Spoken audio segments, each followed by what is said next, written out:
ان فرشتوں کی قسم جو ڈوب کر کافروں کی جان کھینچ لیتے ہیں اور ان کی جو مومنوں کی جان آسانی سے نکالتے ہیں اور ان کی جو تیرتے ہوئے جاتے ہیں پھر لپک کر آگے بڑھتے ہیں،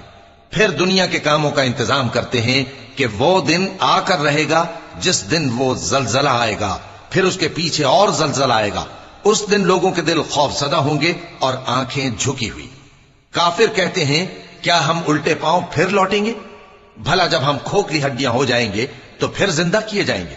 کہتے ہیں کہ یہ لوٹنا تو سراسر نقصان کا لوٹنا ہوگا۔ تو بس